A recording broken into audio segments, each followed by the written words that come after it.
The fluorescent lights of St. Catherine's Trauma Center burned into Brent Kuhn's eyes as he sat rigid in the plastic waiting room chair, his hands still stained with his son's blood. 45 minutes ago, he'd been the one holding Jake's broken body on the ravine embankment, whispering promises he wasn't sure he could keep while the life flight helicopter descended through the mountain fog. Now, surgeons were fighting to save his 10-year-old son's life somewhere beyond those double doors, and Brent could do nothing but wait. His phone vibrated.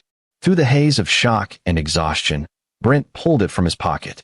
A text from his mother-in-law, Patrice Keefe. "Your wife's birthday dinner is tomorrow. Don't you dare miss it." Brent stared at the message, reading it 3 times to make sure the words were real. His son was in emergency surgery. Jake had fallen, or jumped. The park ranger wasn't sure.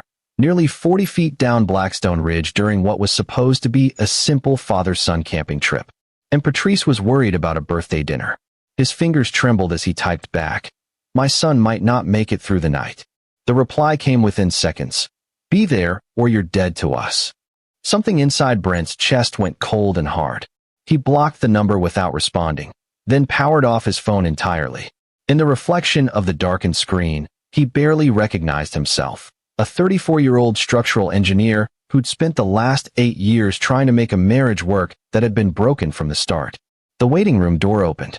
Dr. Patricia Morrison, still in her surgical scrubs, approached with the careful expression doctors wore when the news could go either way. "Mr. Kuhn, your son made it through surgery. The next 72 hours are critical. He has a severe concussion, broken ribs, a punctured lung, and significant internal bleeding that we've managed to control. He's unconscious, but stable." Brent's legs nearly gave out. "Can I see him?" "In a few minutes. We're getting him settled in the ICU." Dr. Morrison hesitated. "Mr. Kuhn, I need to ask you something. When you brought Jake in, you mentioned he fell during a hike. But some of his injuries, the pattern is unusual. The positioning of the bruising on his upper arms, for instance." "What are you saying?" "I'm saying that in cases like this, we're required to ask questions. Did anyone else have contact with Jake before the fall?" Brent's mind flashed back. They'd been alone on the trail. Jake had been acting strange all weekend. Jumpy, nervous, not himself. When they'd stopped for lunch at the ridge overlook, Jake had said he needed to pee and walked toward the tree line. Then Brent heard the scream. "No one else was there," Brent said. "Just us." But even as he said it, a memory nagged at him. The night before they'd left for the camping trip, his wife Marjorie had insisted on packing Jake's bag herself. She'd also prepared a thermos of Jake's favorite hot chocolate for the trip, which was unusual. Marjorie never did thoughtful gestures like that. And Jake had drunk from that thermos about 20 minutes before the fall. Dr. Morrison nodded slowly. "I'll let you see him now. But Mr. Kuhn, if you think of anything at all, you need to tell us." The ICU was a maze of beeping machines and hushed voices. Jake lay in the third bay, looking impossibly small in the hospital bed, tubes and wires running from his thin arms. His face was swollen and bruised, his breathing assisted by a ventilator. Brent pulled a chair beside the bed and took his son's hand carefully, afraid of disturbing any of the medical equipment. "I'm here, buddy," he whispered. "Dad's right here." He stayed like that for hours, leaving only when nurses forced him to. On the second day, Brent's phone, which he'd finally turned back on, exploded with messages. 14 texts from Marjorie, each one more hysterical than the last. But notably, none of them asked about Jake's condition. They all focused on Brent missing the birthday dinner, his disrespect to the family, his priorities being completely wrong. His best friend Seth Evans showed up on day 3 with coffee and a change of clothes. Seth was a criminal defense attorney with a shark's instinct for human nature and a loyalty that ran bone deep. They'd been friends since college, roommates before Brent married Marjorie. "You look like hell," Seth said, handing over the coffee. "Jake opened his eyes twice yesterday. Couldn't talk because of the tube, but he squeezed my hand." "That's good. That's really good, man." Seth settled into the other chair. "I've been fielding calls from Marjorie. She wants to know when you're coming home." "Has she asked about Jake?" Seth's silence was answer enough. "That's what I thought," Brent said quietly.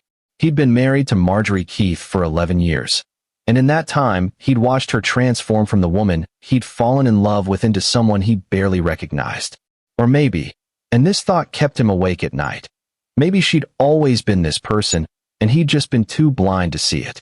They'd met at a mutual friend's wedding. Marjorie had been charming, beautiful, attentive. She'd laughed at his jokes, seemed genuinely interested in his work, and made him feel like the center of her universe.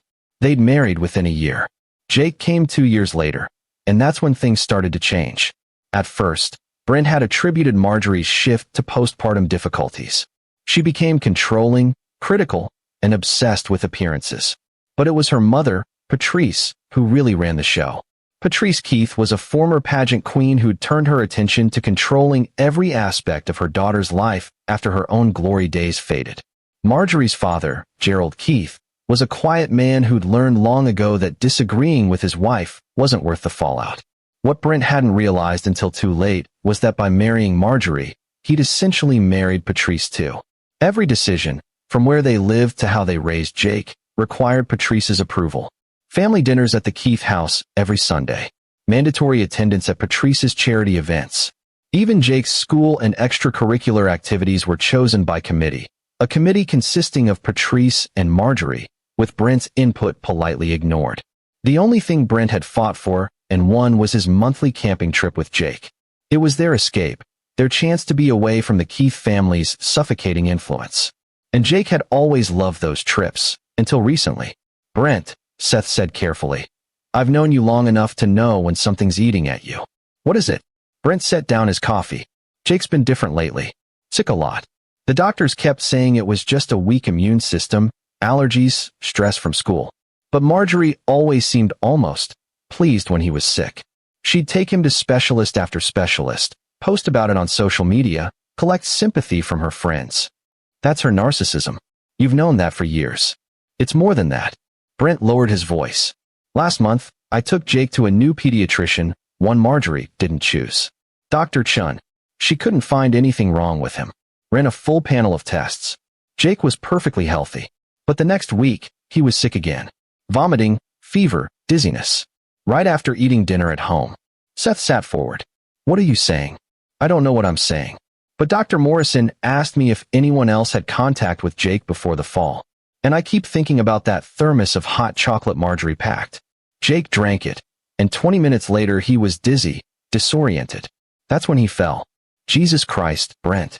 That's a serious accusation. I know. That's why I haven't said it out loud until now. Brent looked at his son's still form. But what if I'm right? What if she? A nurse interrupted them. Mr. Kuhn? He's waking up. Brent was at Jake's side instantly. His son's eyes fluttered open, unfocused and frightened. The doctors had removed the ventilator that morning, replacing it with an oxygen mask. Dad, Jake's voice was barely a whisper. I'm here, buddy. I'm right here. You're going to be okay. Tears leaked from Jake's eyes. I'm sorry. I'm so sorry. Sorry? Jake, you have nothing to be sorry for. It was an accident. Jake's hand gripped Brent's with surprising strength. His eyes, though swollen, held a desperate intensity. Not accident. Dad, you have to know. Know what? Jake, it's okay. Just rest. No. Jake tried to sit up, grimacing with pain. Grandma and Mommy. I heard them. The night before we left. I couldn't sleep. Went downstairs for water. They were in the kitchen. Talking about. Slow down, buddy. What did you hear? Jake's breathing quickened. The monitors beeping faster. Grandma said you were the problem. That I was the problem. Mommy was crying. Said she couldn't do it anymore. Grandma said there was insurance money. That accidents happen all the time. That if something happened to me on the camping trip, no one would question it. The room seemed to tilt. Seth moved closer, his lawyer instincts fully engaged. Jake, Brent said, his voice steady despite the ice flooding his veins. Are you saying they planned for you to get hurt? The hot chocolate tasted funny. Bitter. I didn't want to drink it, but Mommy insisted. She watched me drink the whole thing. And then I felt so dizzy on the cliff. My head was spinning. I tried to hold on to the tree, but I couldn't. I fell, Dad. But it wasn't an accident. They made it happen. The monitors shrieked as Jake's heart rate spiked. Nurses rushed in, gently pushing Brent aside. Dr. Morrison appeared, checking Jake's vitals, murmuring calm instructions. But even as they worked to settle him, Jake kept reaching for Brent, his eyes wild with fear. Don't let them take me home, Jake begged. Please, Dad. Don't let Mommy and Grandma take me. They'll try again. I know they will. No one's taking you anywhere. Brent promised, his own voice breaking. "You're safe. I swear to God, you're safe." Seth pulled Brent into the hallway as the medical team sedated Jake to calm him down. "We need to call the police. Now." "With what evidence?" "A child's statement made while on pain medication? Marjorie will claim he was hallucinating, confused from the head trauma." "Then what do we do?" Brent looked through the window at his son, small and broken in that hospital bed. Something fundamental shifted inside him. For years, he played by the rules, tried to keep the peace, convinced himself that staying in the marriage was better for Jake than divorce. He'd been wrong, and his son had nearly died because of it. "We get proof," Brent said quietly. "Whatever it takes. We get proof, and we make them pay." The next morning, Brent took a calculated risk. He called Marjorie and told her to come to the hospital, said that Jake was asking for her. It was a lie. Jake had made his feelings about his mother abundantly clear, but Brent needed to see her reaction, needed to look her in the eyes. She arrived 2 hours later, dressed immaculately as always, her mother Patrice in tow. They swept into the hospital like visiting royalty, armed with flowers and concerned expressions that didn't quite reach their eyes. "Where is he?" Marjorie demanded. "Where's my baby?" Brent led them to Jake's room. His son was awake, but had been coached by both Brent and Seth to stay quiet, to act more sedated than he was. As Marjorie approached the bed, Jake's hand tightened almost imperceptibly on Brent's. "Oh, my poor baby," Marjorie cooed, reaching for Jake's face. Jake flinched, a movement so slight that only someone watching carefully would have noticed. But Brent noticed, and he saw the flash of something cold in Marjorie's eyes when her son pulled away from her touch. "He's been through a trauma," Dr. Morrison said from the doorway. "He's still very fragile. We're limiting his stress exposure." "I'm his mother," Patrice said sharply. "We're hardly stressful to him." "Nevertheless, hospital policy applies to everyone." Dr. Morrison's tone brooked no argument. Brent had briefed her on Jake's claims, and while she couldn't act on them officially without evidence, she'd promised to protect her patient. Marjorie's visit lasted 15 minutes before Dr. Morrison politely but firmly ushered her and Patrice out. They'd barely asked about Jake's condition, spending most of the time talking about how traumatic this was for them, how they'd been so worried. How could Brent not have kept their son safe? As they left, Patrice turned to Brent. "We need to talk about when he's coming home. He'll need round-the-clock care. Marjorie and I have already prepared the house." "Jake's not going anywhere for a while," Brent said. "The doctors want to keep him here for extensive observation." "How long?" "As long as it takes." Something passed between Marjorie and her mother, a look that confirmed everything Jake had said. They wanted him home, wanted him under their control, away from doctors and questions and protective fathers. "We'll discuss this later," Marjorie said coldly, "when you're being more reasonable." After they left, Seth returned with someone Brent hadn't expected. Kelly Donahue, a former FBI agent who now worked as a private investigator. She was in her 40s, sharp-eyed and no-nonsense, with a reputation for handling cases that skirted the edges of legality. "Seth filled me in," Kelly said without preamble. "If what your son says is true, we're looking at attempted murder. Maybe more." "How long has he been sick?" "On and off for about 18 months, Brent said. "But it got worse in the last 6 months. I'll need his medical records. All of them. And I'll need access to your house." "Marjorie will never allow that." Kelly smiled thinly. "Who said anything about asking permission?" Over the next 2 days, Brent learned that his life had been a carefully constructed lie. Kelly worked fast, pulling threads that unraveled the entire fabric of his marriage. She started with the medical records, comparing Jake's symptoms to common poisoning agents. The pattern was damning: recurring gastrointestinal issues, unexplained fevers, dizziness, and weakness, all occurring in cycles that corresponded with time spent at home. "Look at this," Kelly said, spreading papers across the hospital cafeteria table. "Every time Jake went to stay with your parents for a weekend, his symptoms cleared up. Every time he came home, they returned within 48 hours. Brent's parents lived 3 states away and saw Jake maybe 4 times a year. But Kelly was right. Those visits were the only times Jake seemed truly healthy. "What about the hot chocolate?"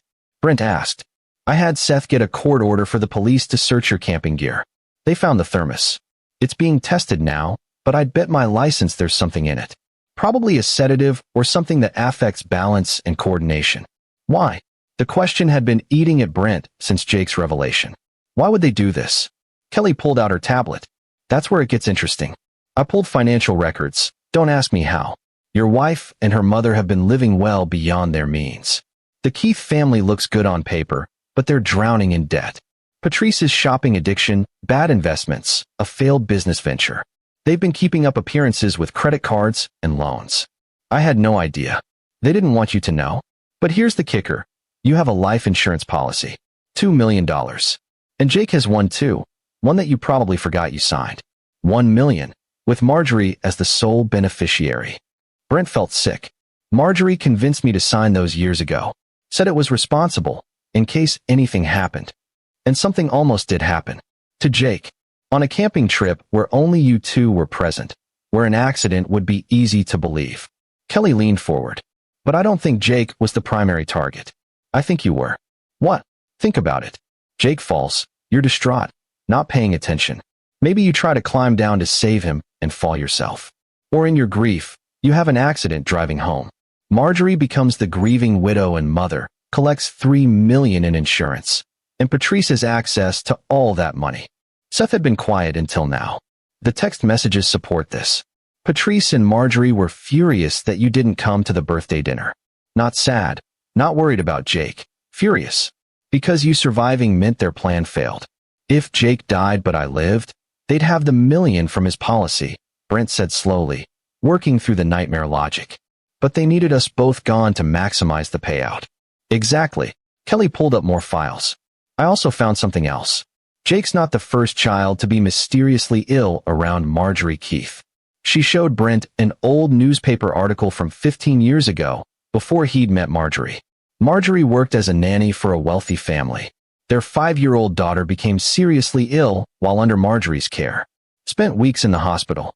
The family eventually fired Marjorie, but they never pressed charges. I tracked down the mother. She wouldn't talk on record, but off record. She said she always suspected Marjorie was making the child sick for attention. Munchausen by proxy, Seth said. Making someone else sick to gain sympathy and attention. Combined with good old-fashioned greed, Kelly added. Marjorie learned from her mother that love is transactional. Everything has a price.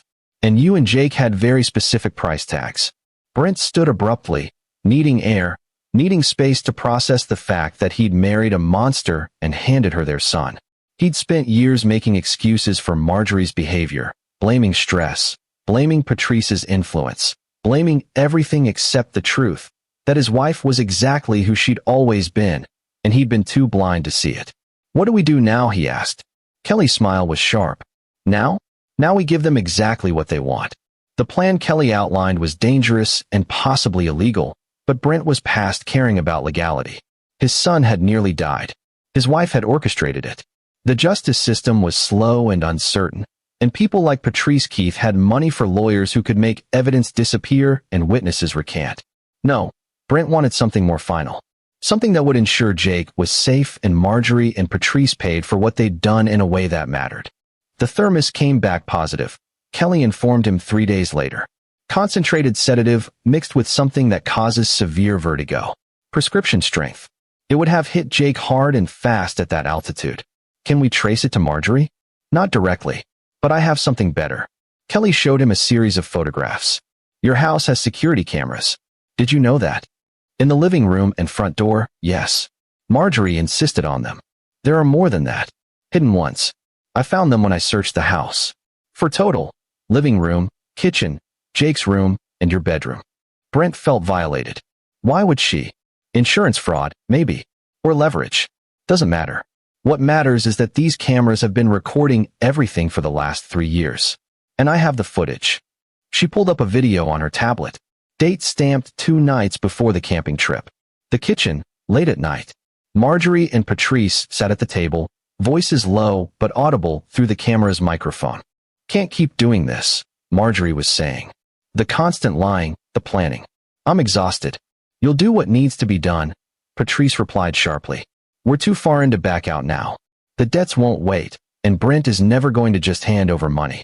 He's too careful, too controlling with finances. Maybe if I just asked him, he'd divorce you. We've been over this. And in a divorce, you get half of almost nothing. The house is in his name. His retirement accounts are protected. We'd be lucky to get $100,000 in a settlement. That's not enough to cover what we owe, let alone maintain our lifestyle. Marjorie's voice was tearful. But Jake is my son. I do love him, Mother. Love doesn't pay bills. The plan is simple. Jake has the accident. You're the grieving mother. Brent, in his distress, isn't paying attention during the drive home. Those mountain roads are treacherous. One wrong turn. Patrice made a dismissive gesture. $3 million solves all our problems. And if Brent doesn't crash? Then we have other options. The insurance policies don't specify accidental death. Grief can lead to many tragic outcomes.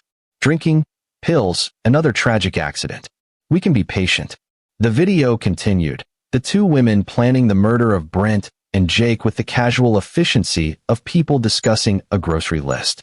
Kelly had hours of footage, all of it damning, all of it showing a pattern of discussion about the accident and its aftermath.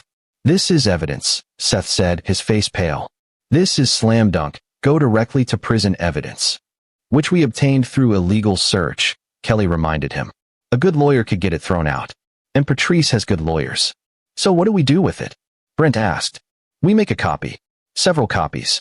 And we use it as leverage for what comes next. Kelly's eyes glinted.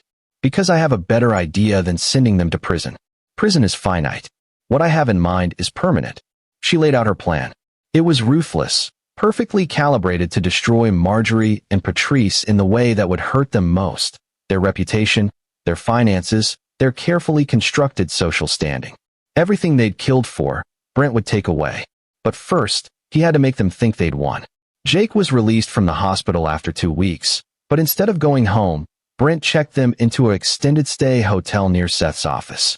He told Marjorie it was temporary, just until Jake was stronger. The lie bought him time. Time to execute Kelly's plan. Time to dismantle his wife's life piece by careful piece. It started with the finances.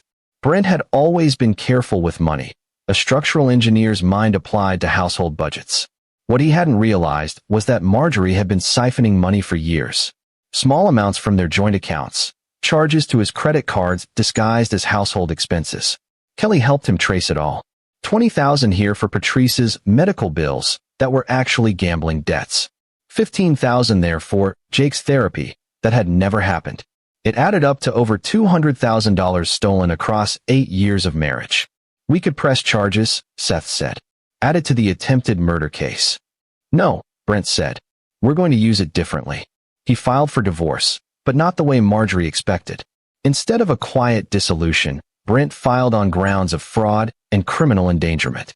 He included Jake's hospital records, Dr. Chin's reports showing Jake's sudden improvement when away from his mother, and a sworn statement from Jake himself about what he'd overheard. The filing was a matter of public record. Kelly made sure it got into the right hands, specifically, a journalist friend who covered family court cases for the local newspaper. The article ran 3 days later. Local mother accused of poisoning son for insurance money. Marjorie's carefully curated social media presence exploded. Comments ranged from supportive to vicious, but the damage was done. Doubt had been planted. People started asking questions. Then Brent went after Patrice. He'd learned from Kelly that Patrice ran a charity organization, the Keith Foundation for Children's Welfare. It looked impressive on paper, raising hundreds of thousands of dollars annually for sick children. But Kelly's investigation revealed that less than 10% of that money actually went to charity. The rest disappeared into administrative costs and operating expenses that happened to match Patrice's lifestyle expenditures.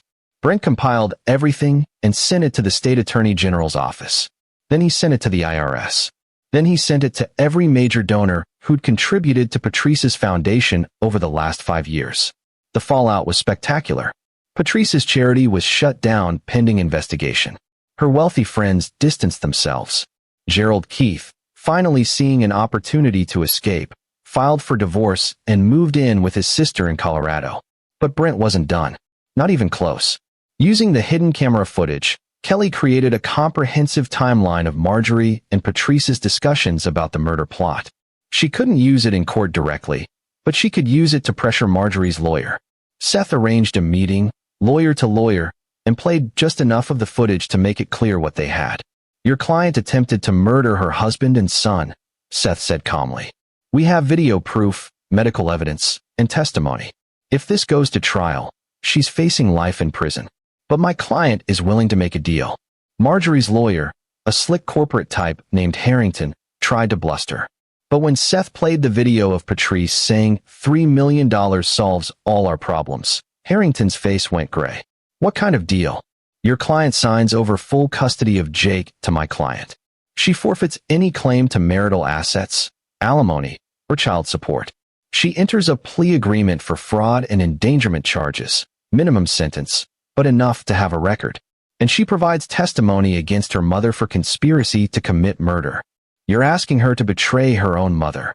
Her mother tried to convince her to kill her own son, Seth replied.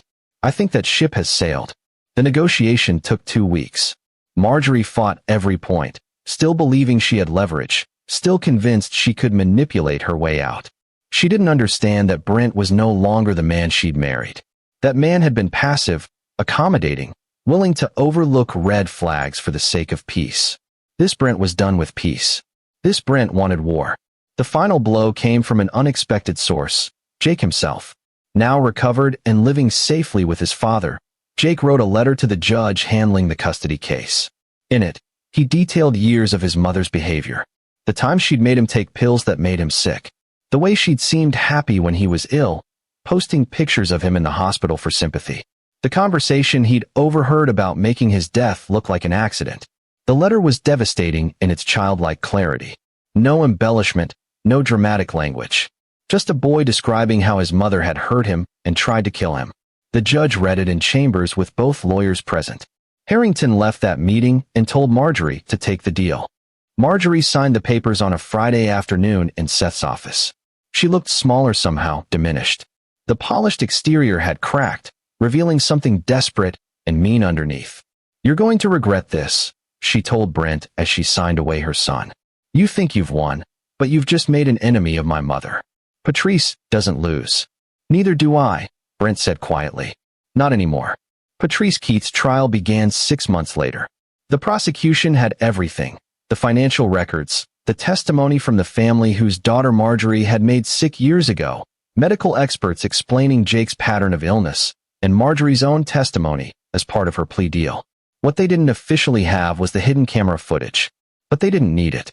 The circumstantial evidence was overwhelming. Brent attended every day of the trial.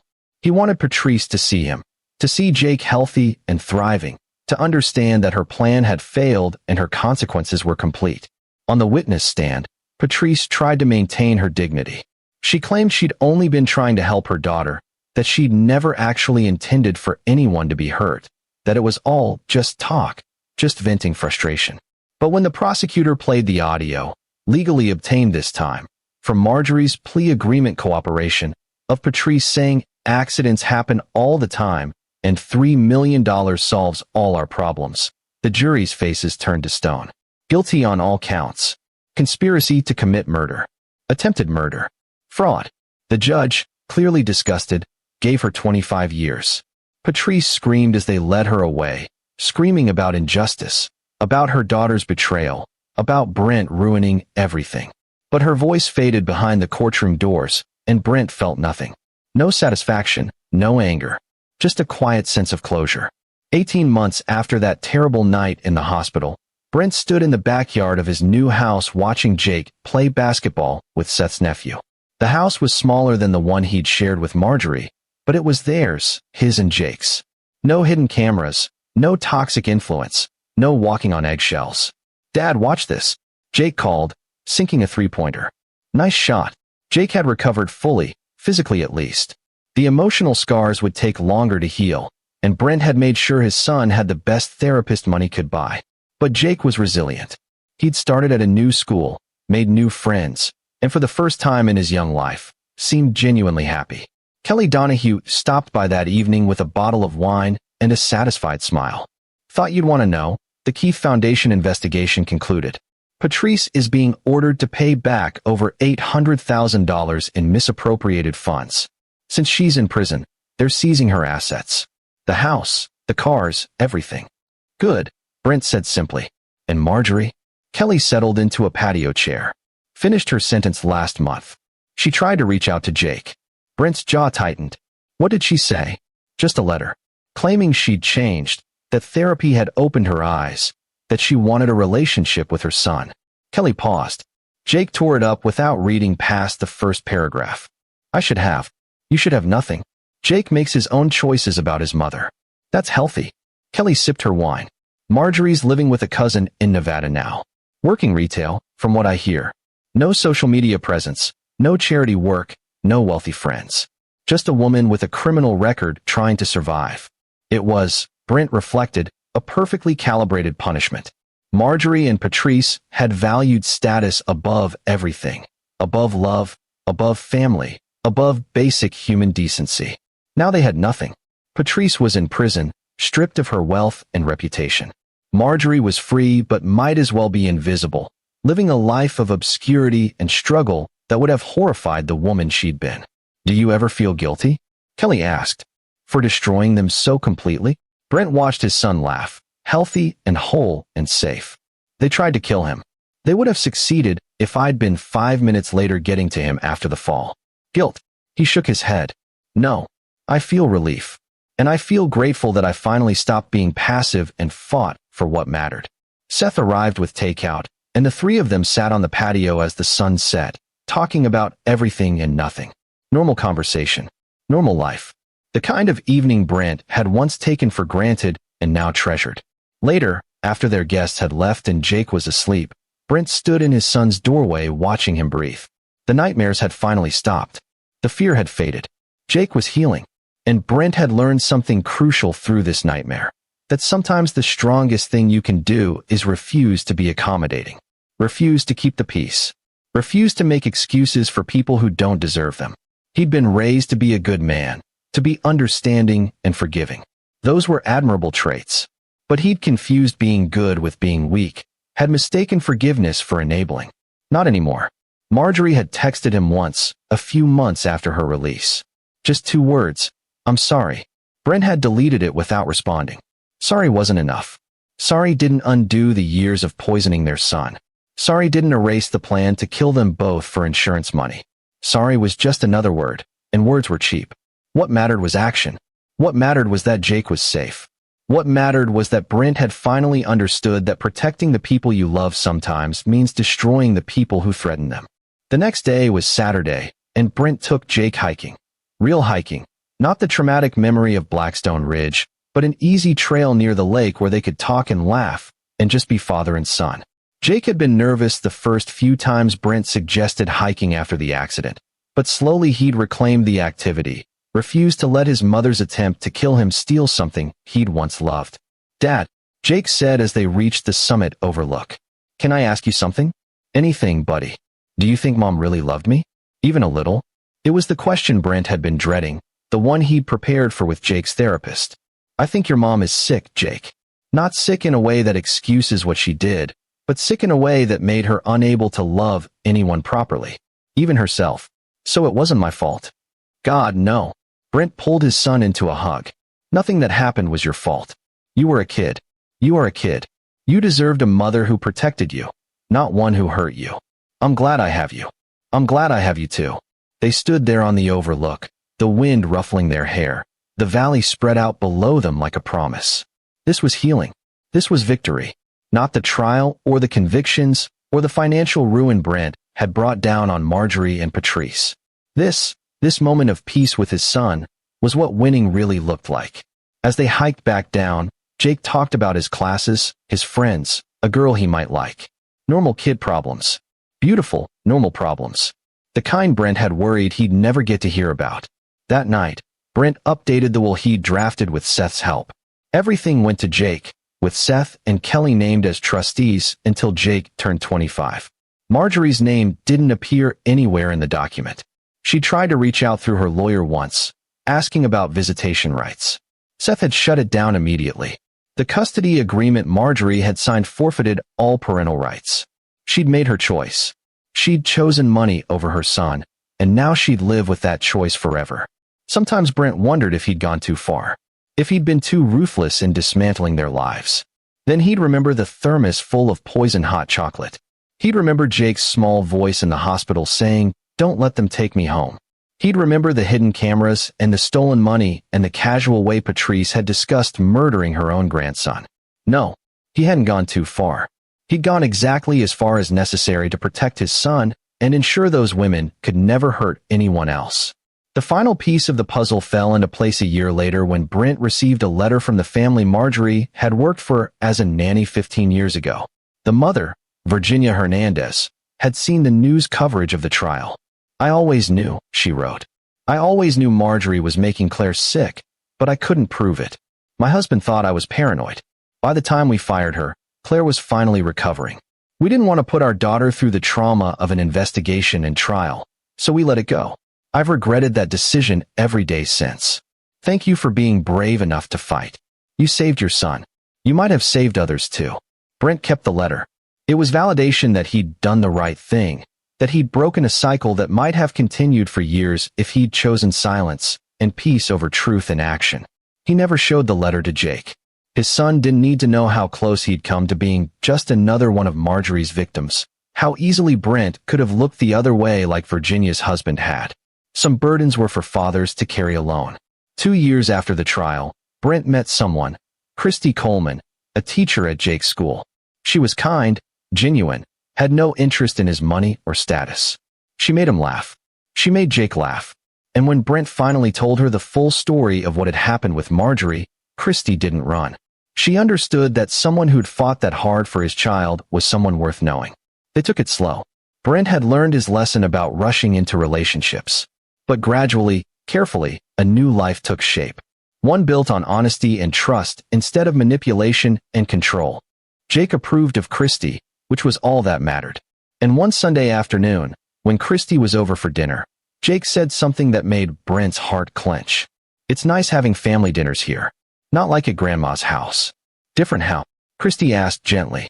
"Here, everyone's happy. No one's angry all the time. No one's keeping score." Jake paused. "And Dad doesn't look scared." Brent realized with a jolt that Jake was right. He had been scared for years, scared of Patrice's disapproval, scared of Marjorie's moods, scared of rocking the boat. That fear had nearly cost him everything. "Not scared anymore," Brent said. "Not ever again." 5 years after that terrible camping trip, Brent stood at Jake's middle school graduation, watching his son accept an award for academic excellence. Jake was 15 now, tall and confident, with plans to study engineering like his father. The trauma of what his mother had done hadn't broken him. It had made him stronger, more aware, more appreciative of the good things in life. Patrice was still in prison. She'd be eligible for parole in 8 years, but Brent would be at every parole hearing, making sure the board understood exactly what she was capable of. Marjorie had moved again, this time to Florida, and Brent had heard she was using her maiden name, hiding from her past, living a small life that bore no resemblance to the one she dreamed of. And Brent? He'd remarried. Christy had become his wife 2 years ago, in a simple ceremony with just family and close friends. Jake had walked them both down the aisle, grinning like it was his own wedding. They had a daughter now, too. Emma, 18 months old, with Christy's dark eyes and Brent's stubbornness. Life was good. Not perfect, life never was. But honest. Real. Built on a foundation that couldn't be shaken by lies or manipulation. That night, after the graduation party, Brent found Jake on the back porch, looking at the stars. "You okay, buddy?" "Yeah, just thinking." Jake glanced at his father. "I Googled Mom the other day." Brent's stomach tightened. "Oh, she works at a grocery store. Looks older than she is. Sad, I guess." Jake was quiet for a moment. "I don't feel bad for her. Is that wrong?" "No. It's human. She hurt you in a way that can't be undone. You don't owe her forgiveness. Do you forgive her?" Brent considered the question honestly. "I don't think about her enough to forgive or not forgive. She's just someone who used to be in our lives. Someone who made terrible choices and faced consequences. That's all." "Good," Jake said. "Because I'm done wasting energy on people who didn't care about me. I'd rather focus on the ones who do." Brent pulled his son into a sideways hug. "When did you get so wise?" "I have a good teacher." They sat there together, father and son, survivors of a nightmare that had almost destroyed them. But they'd come through it stronger, smarter, more certain of what really mattered. The path from that hospital waiting room to this peaceful evening had been long and hard. There had been moments when Brent wondered if he'd become as bad as Marjorie and Patrice, if his revenge had made him a monster too. But then he'd look at Jake, thriving, healthy, safe, and know that wasn't true. Monsters destroyed for pleasure or profit. Brent had fought for survival, for justice, for his son's life. And in the end, that made all the difference. The stars wheeled overhead, the same stars that had looked down on Blackstone Ridge that terrible day. But Brent wasn't that man anymore. The one who'd packed a poisoned thermos without knowing, who'd nearly lost everything because he'd been too trusting, too passive. He was the man who'd fought back, who'd refused to let evil win, who'd protected his child at any cost. And as Jake headed inside, calling back, "Love you, Dad," Brent knew he'd do it all again. Every difficult decision, every ruthless move, every sleepless night. Because that's what fathers do. They protect. They fight. They win. And Brent Coon had won. This is where our story comes to an end. Share your thoughts in the comments section. Thanks for your time. If you enjoy this story, please subscribe to this channel. Click on the video you see on the screen, and I will see you there.